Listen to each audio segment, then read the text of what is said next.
ஆண்டவர் இயேசு கிறிஸ்துவில் மிகவும் பிரியமான அன்பு குழந்தைகளே, புதுநிலைமை உறுதிப்பூசல் பெற இருக்கிறீர்கள்.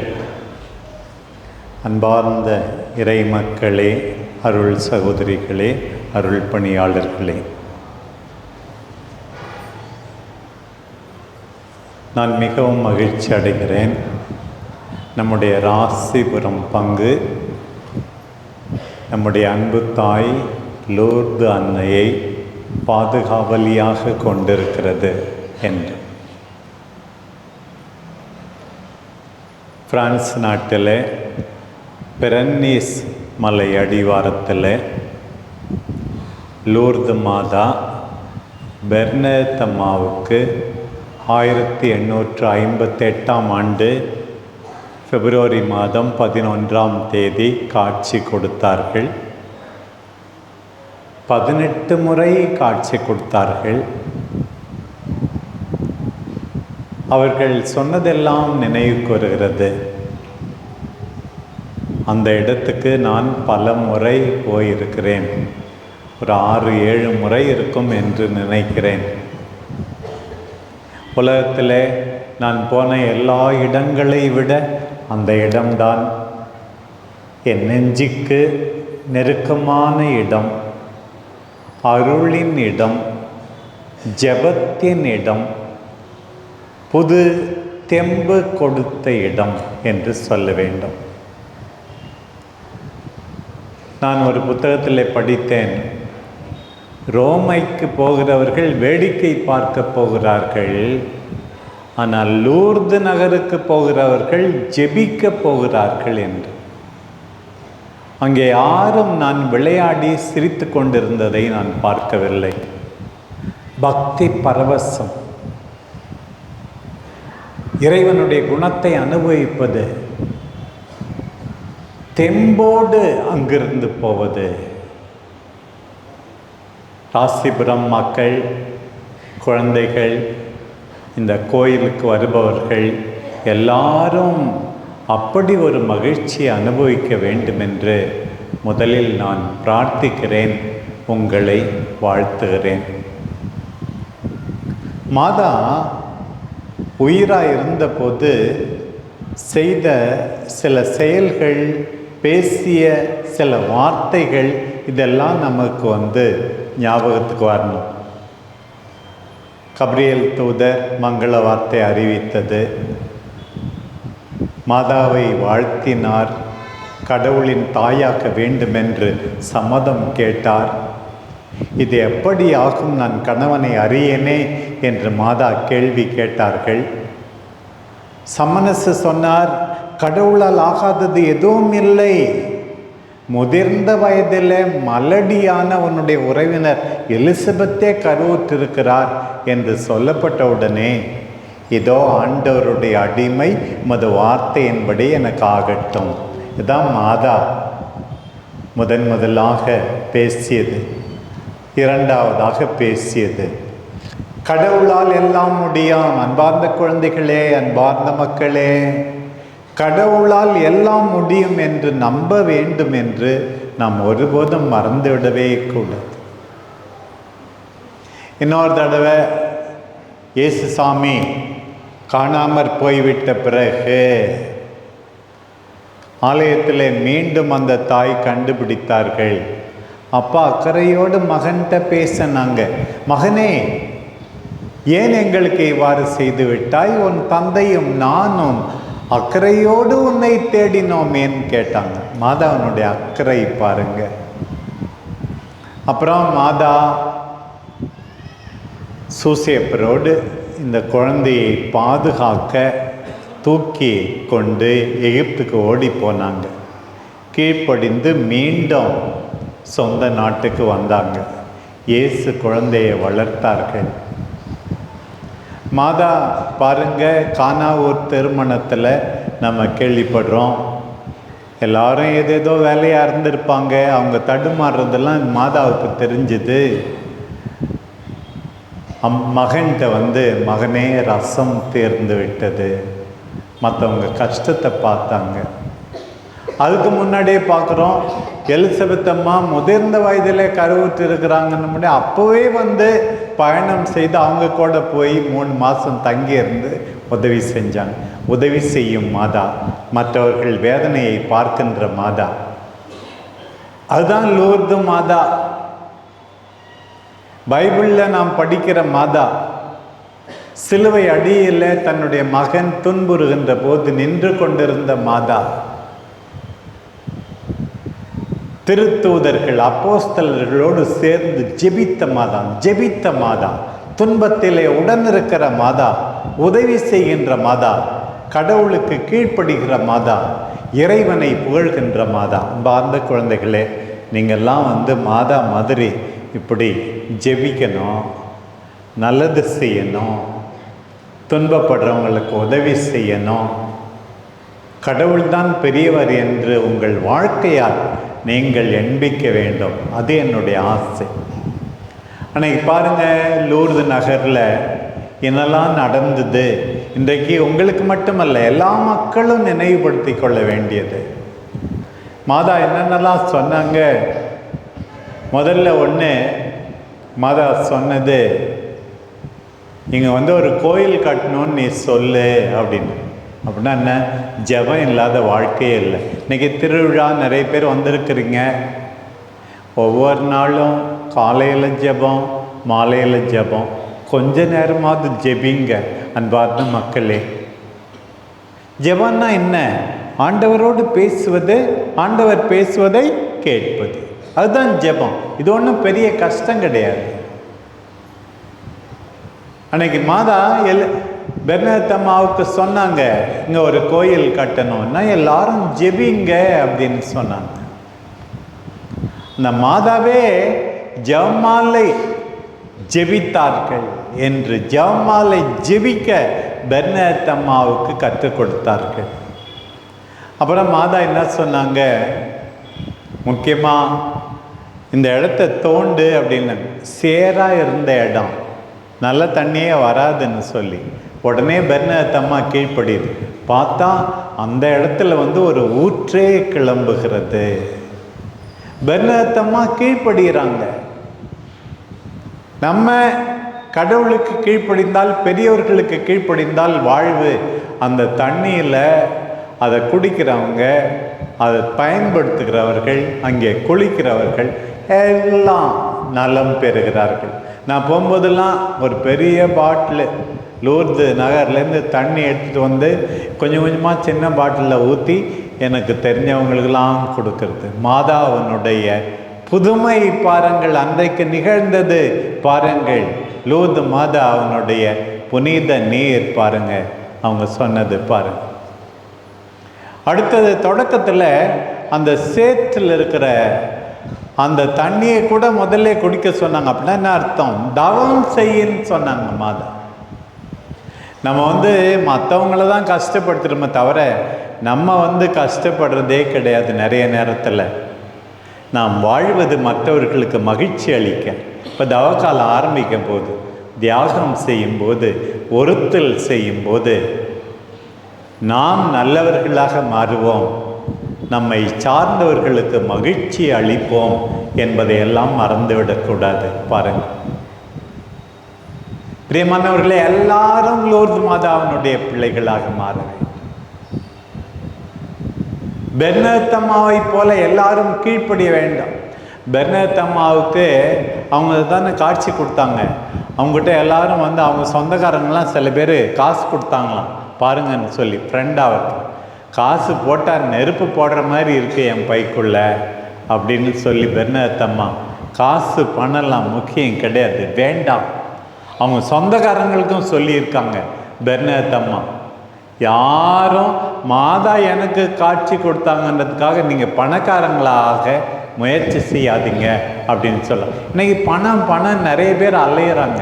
பணம் கொடுக்காது நிம்மதியே. ஓரளவு தேவைதான், தேவையானதை வாங்க. ஆனால் பணமே வாழ்வு என்று இருந்துவிடக்கூடாது. பிரியமானவர்களே, இதெல்லாம் இன்றைக்கு நான் உங்களுக்கு மீண்டும் நினைவுபடுத்த விரும்புகிறேன். இதை தாண்டி இன்றைய இறைவாக்கின் அடிப்படையில் நம்ம பார்க்கணும். இந்த தியான பாடலில் இந்த பாப்பா அழகாக பாடிச்சு. ரொம்ப என்ன நம்ம எல்லாரும் பல்லவியாக என்ன சொன்னோம்? ஆண்டவருடைய திருவுள்ளப்படி நடப்போர் பேறு பெற்றோர். ஆண்டவருடைய திருவுள்ளப்படி, ஆண்டவருடைய கட்டளைப்படி நடப்போர் பேறு பெற்றோர். கடவுள் நம்ம எல்லாருக்கும் தன்னுரிமை, அந்த காலத்தில் சுதந்திரம் சொன்னாங்க, இப்போ புது தமிழில் தன்னுரிமைன்றாங்களாம். சுதந்திரம் கொடுத்துருக்கிறார். அதான் முதல்ல சொல்லுது, கட்டளைகளை கடைபிடி, பற்றுறுதியுடன் நட. அது உன் விருப்பம். உன்னை யாரும் கட்டாயப்படுத்த முடியாது. நீங்கள்லாம் கட்டளையை கடைபிடிப்பீங்களா? இங்கே பாடினா மட்டும் போதாது. ஆண்டவருடைய திருவுள்ளப்படி நடப்போர், ஆண்டவருடைய கட்டளைப்படி நடப்போர் பேறு பெற்றோர் சொன்னா போதாது. அதை நம்ம வாழ்ந்து காட்டணும். நம்ம இஷ்டம்தான். கடைபிடிக்கிறதும் கடைபிடிக்காததும் நம்ம இஷ்டம். ஆனால் இந்த வாசகம் முடியும் போது எப்படி முடிஞ்சதுன்னா, கடவுள் இறை பற்றின்மையை விரும்பவில்லை, பாவம் செய்ய யாருக்கும் அனுமதி கொடுக்கவில்லை. பக்தி இல்லாமல் இருக்கிறது கடவுளுக்கு பிடிக்காதே. இன்றைக்கு பார்க்கிறோம் பாருங்கள், பக்தி இல்லாமல் இருக்கக்கூடாது. பக்தியா இருப்பீங்களா? நீங்களா இருப்பீங்களா? சொல்லுங்க. இருப்பீங்க நிச்சயமா. இறை பற்றின்மை இருக்கக்கூடாது, பக்தியோடு இருக்கணும். பாவம் செய்ய கடவுள் யாருக்கும் அனுமதி கொடுக்கவே கிடையாது. அதுக்கு குறுக்க தான் இந்த இதெல்லாம் சொல்லியிருக்கு. ஒரு பக்கம் நீர், இன்னொரு பக்கம் நெருப்பு. நெருப்பு அழிக்க பயன்படுத்துகிற நெருப்பு, நரகத்து நெருப்பு. அந்த நரகத்து நெருப்பு வேணுமா, வாழ்வழிக்கிற நீர் வேணுமா? எதை நீ தேர்ந்து கொள்ள போகிறாய்? நீர் வேணுமா, நெருப்பு வேணுமா? நீர் தான் வேண்டும். அதுதான் இன்றைக்கு சொல்லியிருக்கிறது. ஆண்டவருடைய ஞானம் பெரிது, அவர் ஆற்றல் மிக்கவர், அவர் ஆற்றல் மிக்கவர், வல்லமை.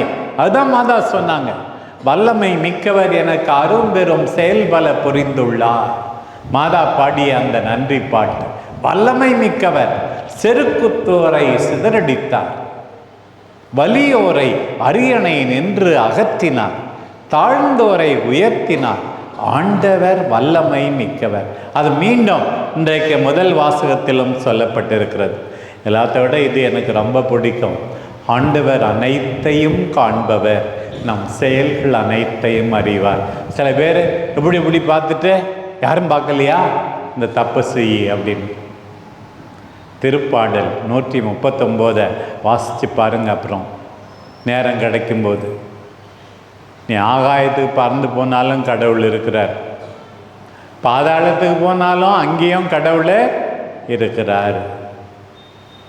உன் வாயிலிருந்து வார்த்தை வர்றதுக்கு முன்னாடி என்ன பேச போகிறேன்னு கடவுளுக்கு தெரியும். கடவுளுக்கு தெரியாமல் எதுவுமே நடக்காது. உன் குடும்பத்தாருக்கு துரோகம் செய்யாது, உன் மனைவிக்கு, கணவனுக்கு, பிள்ளைகளுக்கு துரோகம் செய்யாது. கடவுள் பார்க்கிறார். இதுதான் இன்னைக்கு பாருங்க அன்பார்ந்த பிள்ளைகளே, இந்த திருவிழா சமயத்தில் கடவுள் மீண்டும் நமக்கு இதெல்லாம் நினைவூட்டுகிறார். அதனால கடவுள் பார்க்கிறாருன்னா என்ன தெரியுமா செய்வோம்? ஒன்று, கெட்டது செய்ய மாட்டோம். வேற யாரும் பார்க்கலன்னாலும் கடவுள் பார்க்குறாரு. இன்னொரு பக்கம் மற்றவங்க பாராட்டலனா கூட பரவாயில்ல, கடவுள் பார்க்குறாரு. அந்த விதவை 2 செப்பு காசை கொடுத்துச்சு, மற்றவங்களாம் பார்க்கலனாலும் பரவாயில்ல, கடவுள் பார்க்குறார். நல்லது செய்ய நாம் தூண்டப்படுகிறோம், கெட்டது செய்வதிலிருந்து நாம் காப்பாற்றப்படுகிறோம். இதுதான் கடவுள் பார்க்கிறார் என்கிற உணர்வு. பாருங்க, கடவுள் பார்க்கிறார். இந்த 2வது வாசகத்தில் உலக ஞானம் என்ன, இறை ஞானம் என்ன என்று பவுல் சொல்றார். இந்த உலக ஞானம் எல்லாம் அங்கே ஓடுறாங்க, இங்கே ஓடுறாங்க, அது படிக்கணும், இது படிக்கணும், அதை கற்றுக்கணும், இதை கற்றுக்கணும்னு ஓடுறாங்க. அதெல்லாம் உலக ஞானம். பவுல் சொன்னார், இந்த உலக ஞானத்தினால்தான் இயேசுவே சிலுவையில் அரைஞ்சிட்டாங்க. இறை ஞானம் வேணும். எனக்கு இன்னைக்கு ஆசை, நம்முடைய அன்பார்ந்த பிள்ளைகள் இறை ஞானத்தால் நிறைய வேண்டும். அது இறை ஞானம் என்ன செய்யுமா? அன்பு செய்ய தூண்டுமா. இதை விட முக்கியமாக இன்றைக்கு நாம் இன்றைய நற்செய்தி பகுதிக்கு வரணும். இந்த நற்செய்தி பகுதி மத்தேயு 5ஆம் அதிகாரத்திலிருந்து எடுக்கப்பட்ட பகுதி. மத்தேயு 5ஆம் அதிகாரத்திலிருந்து எடுக்கப்பட்ட பகுதி. புதுநன்மை உறுதி பூசுதல் பெற போகிறீங்க. புதுநன்மை பெற்றவர்கள், உறுதி பூசுதல் பெற்றவர்கள் இந்த மலை பிரசங்கத்தின்படி வாழ சிறப்பான விதத்தில் அழைக்கப்படுகிறார்கள். ஆண்டவர் சொல்றார், 6 முறை சொல்றார். உங்களுக்கு இப்படி சொல்லியிருக்கு பழைய ஏற்பாட்டில், நான் உங்களுக்கு சொல்லுவதை இப்போது கேளுங்கள், நான் சொல்றதை கேளுங்க அப்படின்னு சொல்றேன். 6 முறை சொல்றார். ஆன்டிதேசிஸ் என்று சொல்வார். 6 முறை. இது போதாது. இவ்வளவு நாள் நல்லவங்க தான், நீங்க நல்ல கிறிஸ்தவங்க தான், இன்னும் கொஞ்சம் நல்ல கிறிஸ்தவங்கள் ஆகணும்னா என்னுடைய மனசை புரிந்து கொண்டு வாழணும். முதல்ல சொல்றது கொலை செய்யாத அப்படின்னு சொல்லியிருக்கு. அது போதாது. வெறும் வெளி செயல், இன்னொருத்தவங்க உயிரை எடுக்கிறது மட்டும் போதாது, எடுக்காமல் இருக்கிறது மட்டும் போதாது. ஆண்டவர் என்ன சொல்றார் தெரியுமா? கோவப்பட்டாலே உனக்கு தீர்ப்பு காத்திருக்கு. முட்டாள்னு சொன்னாவே தீர்ப்பு காத்திருக்கு. அறிவிலின்னு சொன்னாலே தீர்ப்பு காத்திருக்கு. இன்னைக்கு எவ்வளோ பேர் கொலை செய்யா இருக்காங்கன்னா எது காரணம் தெரியுமா? ஜெயிலுக்கு போகணும், நமக்கு பிரச்சனை வரணும், அதனால்தான் வரக்கூடாதுன்னு தான் கொலை செய்யாத இருக்காங்க. யோவான் சொல்லிட்டார் தெளிவா, தன் சகோதர சகோதரிகளை வெறுப்பவர் எல்லாரும் கொலைகாரர்கள். யாரையாவது வெறுக்கிறீங்களா? கடவுள் முன்னாடி நீ கொலைகாரன் தான். ஐயோ, நான் யாரையும் இதுவரையும் கொலை பண்ணலன்னு நினச்சிக்கிட்டு இருந்தா போதாது. கொலை செய்கிறவர்கள் யார்? எவ்வளோ பேர்? வெறுக்கிறவர்கள் எல்லாருமே கொலைகாரர்கள். கொலை வெளி செயல். மனசில் எத்தனையோ பேரை கொலை பண்ணிட்டீங்க. நீங்கள் அப்பா அம்மா கிட்ட பேசலை, நீ ஏற்கனவே அவங்கள கொலை பண்ணிட்ட. உன்னை பொறுத்த வரைக்கும் அவங்க வாழவே இல்லை. அண்ணன் தம்பி அக்கா தங்கச்சிக்கிட்ட உறவு சரியில்லை, கொலை பண்ணிட்ட. இல்லை நான் அண்ணன் கொலை பண்ணல, உயிரை எடுக்கலன்னு சொல்லி நிம்மதியாக இருக்காது. ஆண்டவர் சொல்கிறார், ஏற்கனவே சொல்லியிருந்தது கொலை செய்யாதேன்னு. அன்பார்ந்த குழந்தைகளே, இன்றைக்கு தூய ஆவி வரப்போகிறார். கடவுளின் அன்பு உங்களுக்கு அளிக்கப்பட இருக்கின்ற தூய ஆவியின் வழியாய் உங்கள் உள்ளத்திலே பொழியப்பட்டுள்ளது. எனவே எல்லாரையும் அன்பு செய்ய வேண்டும். ஆண்டவர் சொன்னது பாருங்க. இன்றைக்கு 2வது பாருங்க, விபச்சாரம் செய்யாதே அப்படின்னு சொல்லியிருக்கு சட்டத்தில். எவ்வளோ பேர் மனத்தால் விபச்சாரம் செய்கிறாங்க. ஒரு பெண்ணை, ஒரு ஆணை இச்சையுடன் பார்த்தாலே நீ விபச்சாரம் செய்கிறந்தான் அப்படின்னு ஆண்டவர் சொல்றார். மனிதர்களை அன்பு செய்ய வேண்டும், பொருட்களை பயன்படுத்த வேண்டும். ஒரு ஆணை பெண்ணை தவறாக பயன்படுத்தினால் நீ ப்ராஸ்டிடியூட் தான், நீ விபச்சாரம் செய்கிறவங்க தான். மற்றவர்களை தவறாக பயன்படுத்தக்கூடாது. இந்த காலத்தில் அடிக்கடி கேள்விப்படுகிறோம், எங்கெல்லாம் பாருங்கள், எத்தனையோ பெண் குழந்தைகள், இளம் பெண்கள் தவறாக பயன்படுத்தப்படுகிறார்கள். ஆண்டவருக்கு பிடிக்காது. பார்த்தாவே இச்சையோடு, கெட்ட எண்ணத்தோடு பார்த்தாவே தப்புன்னு சொல்றார். அதனால் அன்பார்ந்த பிள்ளைகளே, முக்கியமாக புது நன்மை உறுதி பூசுதல் பெறுகின்ற பிள்ளைகளே, தூய்மையோடு பார்க்க வேண்டும். மற்றவர்களை தாயாக, சகோதரியாக, கடவுளின் படைப்பாக பார்க்க வேண்டும். யாரையும் பயன்படுத்த நினைக்க கூடாது. ஆண்டவர் சொல்லுகிறார் பாருங்க, இந்த கெட்ட எண்ணம். அதுக்கு தான் பாருங்க, இப்போ எப்போ பார்த்தாலும் மொபைல், 8 வயசு 8 மாத குழந்தை கூட மொபைல். என்னென்னவோ இருக்கு. நீ ஏதோ ஒரு அந்த விளையாட்டை காட்டிட்டு போவ, அது ஏதாவது இப்படி தடவுனா என்னவோ வரும் அந்த மொபைலில். பாருங்க, தூய்மையோடு இருக்க வேண்டும். இந்த வெள்ளை உடுப்பு எதுக்காக? தூய்மையாக இருக்கணும் மனசு. நான் சொல்லுவேன், எதை பார்க்கிறோமோ எதை கேட்கிறோமோ அப்படித்தான் நாம் உருவாகிறோம். தூய்மையாக இருக்கணும். என்னுடைய பிள்ளைகள் தூய்மையாக இருக்கணும். அன்னைக்கு அம்மா சொன்னாங்க, நானே அமல உற்பவம். நம்முடைய அன்பு தாய் சொன்னது, பாவம் இல்லாமல் உருவாக்கப்பட்டவர் நான். திருமுழுக்கினால் நம்முடைய ஜென்ம பாவம் போனது, பிறப்பு நிலை பாவம். தொடர்ந்து பாவம் இல்லாமல் உங்களை பாதுகாத்து கொள்ள வேண்டும். பாருங்க, ஆண்டவர் சொன்னார் பாருங்க, உலகம் விபச்சாரம் செய்யாத மட்டும் சொல்லுது, யாரையும் தவறான நோக்கத்தோடு நீ பார்ப்பதே பாவம். தவறான நோக்கத்தோடு பார்க்க உன்னை தூண்டுவது எது? நீ பார்க்கிற டிவி, மொபைல், கெட்ட படம், கெட்ட பேச்சு, இதையெல்லாம் தவிர்க்க வேண்டும் என்று ஆண்டவர் சொன்னார். மூணாவது பாருங்க, ஆண்டவர் சொன்னது, இன்றைக்கு குடும்பத்தில் இருந்து எவ்வளோ பேர் வந்திருக்கிறீங்க, மனவிலக்கு, டைவர்ஸ் செய்யாதீங்க அப்படின்னு இருந்தது. அந்த காலத்தில் நிறைய குரூப் இருந்தது.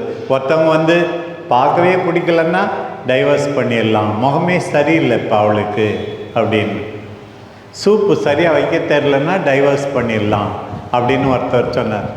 இன்னொருத்தர் சொன்னார், விபச்சாரம் செஞ்சால் வேற ஒருத்தவரோட தொடர்பு இருந்தால் டைவர்ஸ் பண்ணலான்னு சொன்னார்.